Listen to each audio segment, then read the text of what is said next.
Hello everyone, welcome to channel learn with ease. आज का topic है company accounts issue of debentures, जिसमें हम सॉल्व करेंगे क्वेश्चन नंबर 2। आई होप आपने क्वेश्चन नंबर 1 देख लिया है, उसको समझ लिया है। ये है आपका चैप्टर 9 टीएस ग्रेवाल की बुक से, class 12 accounts. Online sessions, online classes के लिए आप मुझे स्क्रीन पर दिए गए इस नंबर पर व्हाट्सएप कर सकते हो अपना नाम और क्लास। अगर आप टीएस ग्रेवाल के साथ साथ डीके गोयल के सॉल्यूशंस भी चाहते हो तो प्लेलिस्ट को क्लिक करो, आपको न्यू एडिशन के सॉल्यूशंस अपलोडेड मिलेंगे।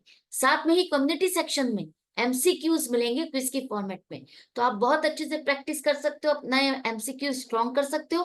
और किसी क्वेश्चन में अटक जाते हो, उसका सॉल्यूशन चाहते हो, तो एमसीक्यूज के सॉल्यूशन भी हमारे शॉर्ट्स में है। तो बहुत कुछ है चैनल पर, विजिट द चैनल। अच्छा लगे तो शेयर और सब्सक्राइब जरूर करना। क्वेश्चन में कहा है कि सौरभ लिमिटेड एक कंपनी जिसने 2000 डिबेंचर्स इशू किए, पब्लिक को ऑफर किया, इनवाइट किया।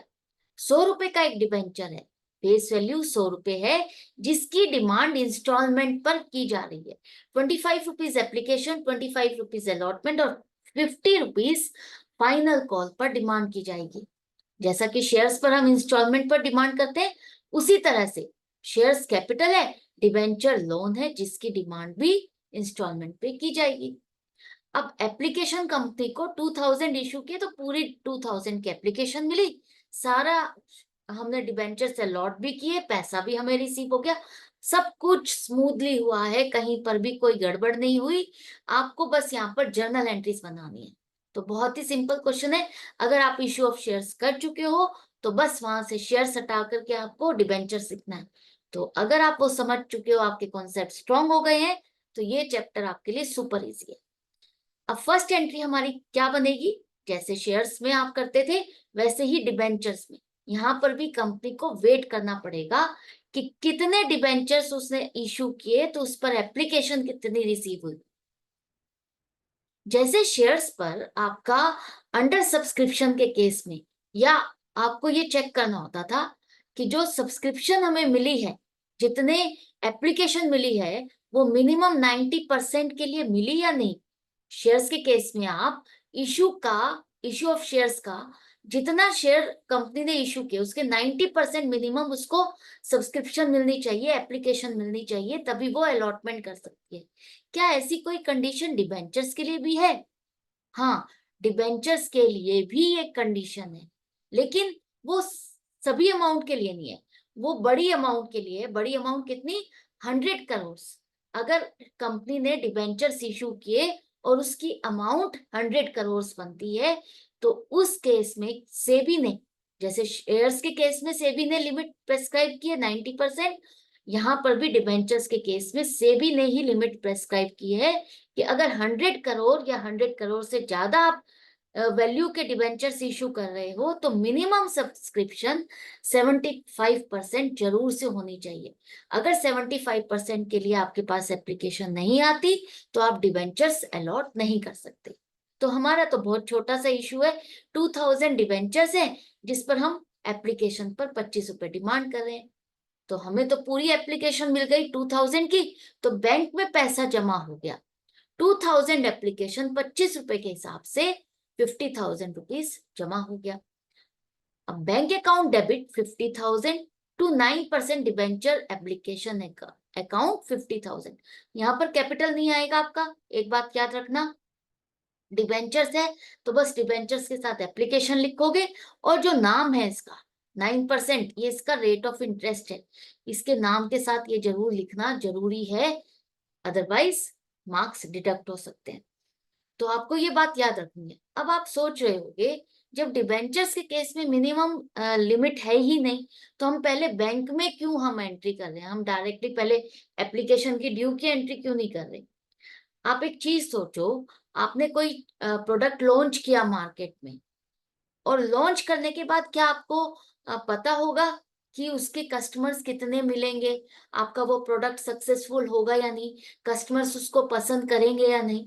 तो कोई भी चीज है, ये तो डिबेंचर्स है या शेयर्स है, हम उसकी बात कर रहे हैं, लेकिन वैसे भी नॉर्मल अगर आप किसी भी बिजनेस में जाते हो, तो कोई भी प्रोडक्ट लॉन्च करते हो, उसके बारे में आपको अभी नहीं पता कि कस्टमर उसको कितना पसंद करेगा, कितने प्रोडक्ट की आपके पास डिमांड आएगी।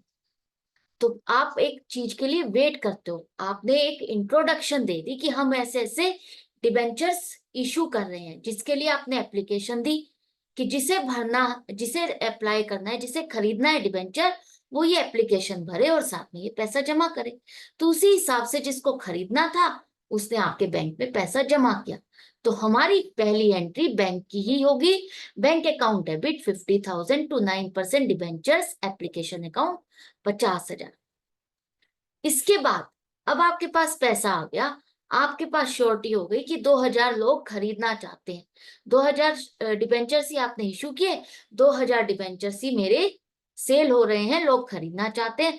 तो अब कंपनी शॉर्ट होकर के ये पैसा एप्लीकेशन का ट्रांसफर कर देगी फाइनली डिबेंचर्स के अकाउंट में। एक तरह से डिबेंचर्स की पहली इंस्टॉलमेंट कंपनी को रिसीव हो गई। डिबेंचर नाम का प्रोडक्ट लॉन्च किया, जिसका पहला पैसा, पहला हिस्सा आपको मिल गया। तो ये एप्लीकेशन अकाउंट तो आपका टेम्परेरी अकाउंट है, टेम्परेरी अकाउंट है, इसको तो क्लोज कर दोगे आप। परमानेंट अकाउंट आपका बैंक अकाउंट और डिबेंचर अकाउंट है। तो यहां से ये पैसा निकाल के हम अपने रिलेटेड अकाउंट, जहां पे हमें ट्रांसफर करना है, अपनी अकाउंटिंग करनी है, उसमें हम ट्रांसफर कर देंगे कि हमें ये पहला पैसा रिसीव हो गया।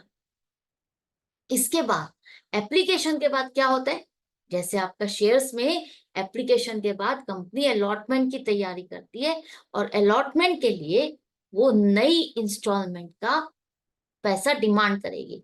तो डिबेंचर होल्डर्स को अब नेक्स्ट इंस्टॉलमेंट अलॉटमेंट की पेमेंट करनी है 25 रुपए की। लेकिन उससे पहले कंपनी एक ड्यू की एंट्री बनाएगी। अभी तक तो शॉर्ट नहीं थी, लेकिन अब एप्लीकेशन रिसीव हो चुकी है, तो वो शॉर्ट है, उसके पास लिस्ट तैयार है कि कौन लोग खरीदना चाहते हैं और कितने डिबेंचर्स किसको अलॉट करने। तो वो ड्यू की एंट्री बनाएगी ताकि वो चेक कर सके अब उसको 2,000 डिबेंचर्स पर 25 रुपए डिमांड करने पर कितना पैसा मिलना चाहिए। तो 9% डिबेंचर्स अलॉटमेंट, नई कॉल, नया पैसा, तो नया अकाउंट। 9% डिबेंचर्स अलॉटमेंट अकाउंट आप डेबिट करो 50,000 कि इस नाम से मुझे ये पैसा मिलना चाहिए।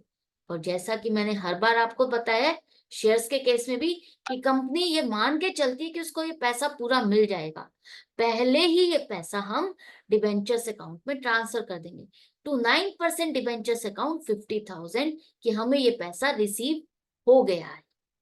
लेकिन क्या एक्चुअल में हमें इतना पैसा रिसीव हुआ? हाँ, इस क्वेश्चन में तो कहा है कि हमें सारा पैसा टाइमली रिसीव हो गया। तो हमारे बैंक में पैसा आ गया, बैंक अकाउंट डेबिट 2,000 पर 25 रुपए के हिसाब से अलॉटमेंट के ऊपर आपको 50,000 रुपए मिल गए। अब ये जो पैसा हमने, ये जो अकाउंट हमने खोला था, ये ट्रैक रखने के लिए खोला था कि 2,000 शेयर्स पर, 2,000 डिबेंचर्स पर हमें पूरा पैसा मिला या नहीं मिला। इसका काम पूरा हो गया कि बैंक में हमें जो पैसा मिला वो डिबेंचर्स की अलॉटमेंट वाली कॉल का पैसा मिला और पूरा पैसा मिल गया। तो ये डेबिट और क्रेडिट होकर के क्लोज हो गया। अब परमानेंट अकाउंट आपका डिबेंचर और बैंक ही रह गया। तो ये अकाउंट्स आपके साथ के साथ क्लोज होते जाएंगे अगर आपको पूरा पूरा पैसा मिलता जाएगा, राइट। अलॉटमेंट के बाद अब कंपनी फाइनल कॉल की डिमांड करेगी। तो फाइनल कॉल के लिए पहले ड्यू की एंट्री बनाई जाएगी, नया कॉल नया अकाउंट खुलेगा।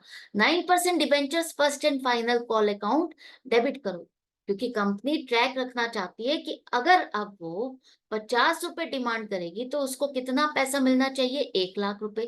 क्या इतना पैसा इस इंस्टॉलमेंट का मिला या नहीं मिला?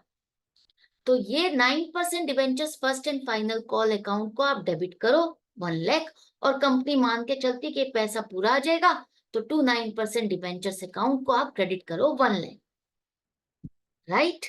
ये तो अब आपको समझ में ही आ गया होगा, इश्यू ऑफ शेयर्स आप कर चुके हो। इसके बाद हमें पैसा मिला या नहीं मिला? पैसा पूरा मिला। तो बैंक में जब डिमांड कर रहे हो तो डिबेंचर होल्डर्स आपको पैसा देंगे, जमा करेंगे। बैंक में पैसा आया, बैंक अकाउंट डेबिट करो 1,00,000 रुपीज से। क्यों आया? क्योंकि डिबेंचर्स होल्डर से आपने फाइनल कॉल की डिमांड की थी। तो 1,00,000 रुपीज आपके अकाउंट में इसमें ट्रांसफर करोगे कि ये पैसा हमें मिल गया है, राइट। तो ये अकाउंट देखो आपका क्लोज हो गया, डेबिट और क्रेडिट होकर के क्लोज हो गया। जो ट्रैक रखना था हमने ट्रैक रखा, पूरा पैसा हमको मिल गया, ये अकाउंट खत्म। जहाँ पैसा आना चाहिए था वहां भी क्रेडिट हो गया और बैंक में भी हमारे जमा हो गया। तो ये थी जर्नल एंट्रीज, पूरी हो गई है एंड तक। आई होप आपको अच्छे से समझ में भी आ गया है। तो इसी तरह से कनेक्टेड रहो, सीखते रहो। मिलते हैं नेक्स्ट वीडियो में नेक्स्ट क्वेश्चन के साथ। डाउट है, कंफ्यूजन है तो कमेंट सेक्शन में लिख करके पूछ सकते हो। अदरवाइज लाइक का बटन प्रेस करना मत भूलना।